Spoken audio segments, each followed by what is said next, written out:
What's up, everybody? This is Nick from thegameraccess.com, and today I want to talk about the gaming industry walking down the wrong path.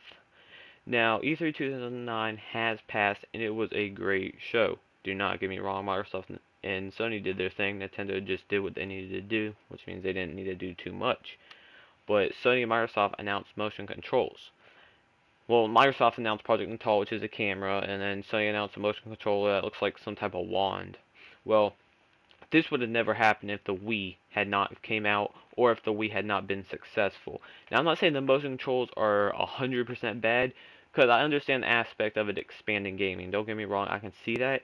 But the thing is that if I want to play with a motion controller, I will play the Wii. If you guys saw the Jimmy Fallon, what they did with Project Natal, where they had Burnout, and you drive the car like this, you're pretending you have a steering wheel. I don't want to play a game like that. I want to play a game with a controller. Much easier. It's what I'm used to. I don't want to pretend I have a steering wheel in my hand. If I really want to feel this that bad, I will play the Wii, or I will go out and pay the money for a steering wheel for my PlayStation 3 to play Gran Turismo. I do not want to do this. I'd rather play with the controller. But I can see some people enjoying it. But the thing is that Dave said something about it helping the consoles because it attract more people. Like I said, if someone wants to play with a motion controller, they're not gonna spend $400 for a PS3. They're gonna spend $250 and get a Wii.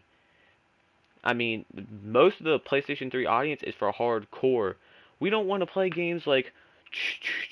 It might be cool once or twice, but mainly we want to sit down and play with the controller.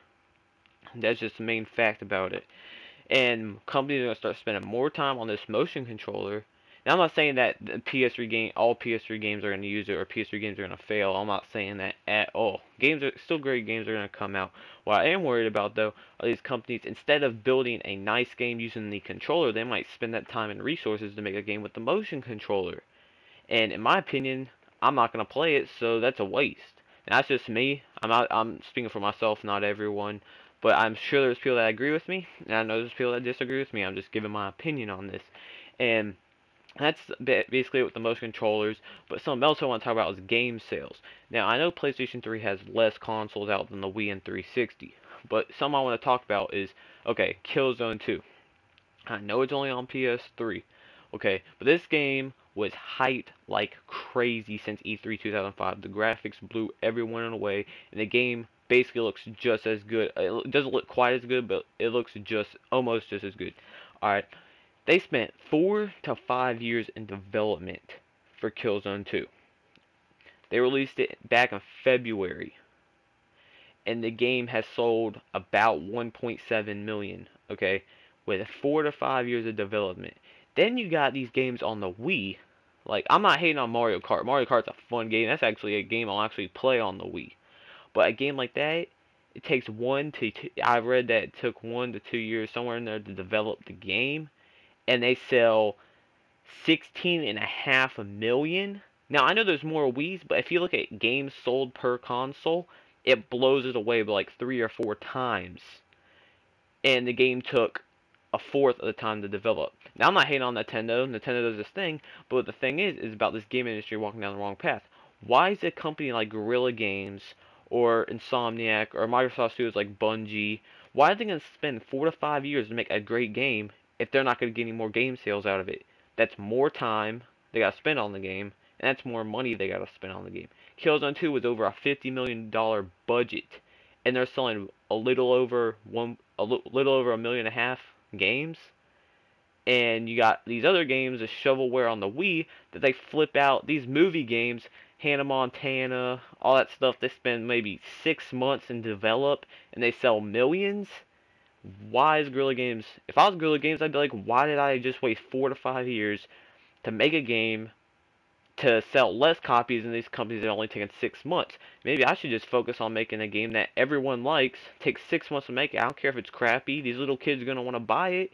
So I'm just going to go ahead and do that. I'm not going to spend 4 to 5 years to make a good game for the hardcore gamers out there. And it's going to be the hardcore gamers that suffer because the casual market is taking over right now. I don't care what anyone says.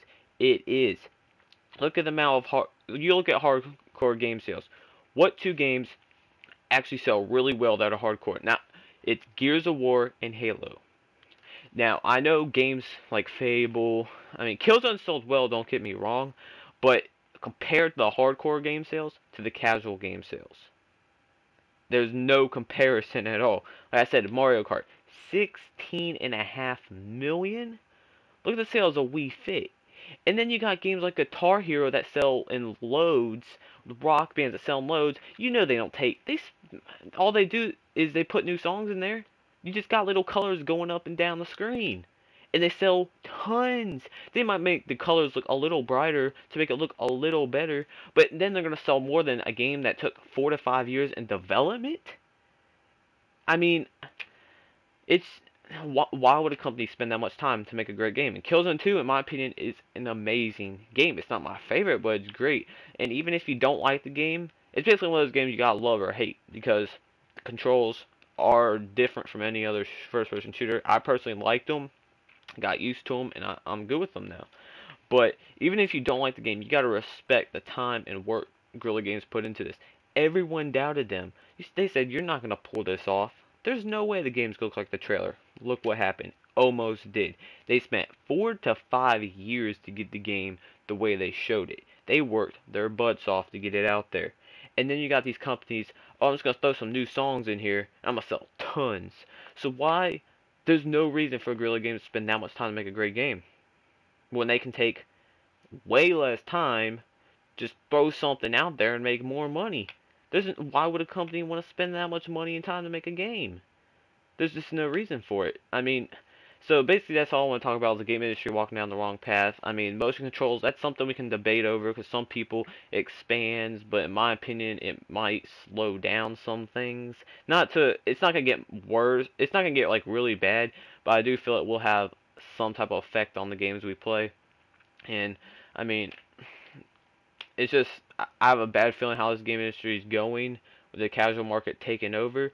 Because look at Sony. I mean, for instance, all right, I'm one of those people. I love to have the newest and best hardware for my gaming. All right, I got a high def TV, got PlayStation 3, I got HDMI cable, I got everything hooked up. All right, PlayStation 3 is the most advanced hardware out there. There's people that debate that, but you look at the facts, PS3 is a little better than the 360 hardware-wise. It has the cell. Now, 360 debatably has the better graphics chip, but overall PS3 has the more power. But anyways, Sony sees that's not working. Last generation Xbox was way more powerful than PS2. Multi-platform games, you saw the difference. And exclusives, you saw the difference. Xbox was a more powerful console, and it didn't do near as well. Look at the PlayStation 3. It's the more advanced console, costs a lot of money, it's not doing so well. So next generation, why is Sony going to make a more advanced console? They could just upgrade it a little bit, sell it for a lot less, and then probably sell more consoles and make more money. And that's great for Sony, but me as a hardcore gamer, I want the latest hardware. So it might affect next generation consoles as well. Because why would Sony want to come out with the most advanced console when they did that this year and look what happened? Now I'm not saying they're doing horrible. They're doing great. Their sales are similar to the 360s when the price is $400 at the lowest and the 360 is $200. They're doing great. My whole point is that what's going to inspire Sony to step it up and put their console way above anyone else's? Nothing. Because it's not going to make them more money.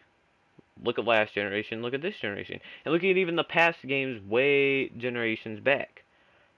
The most powerful console usually did not win. It was always the most affordable and basic console out there.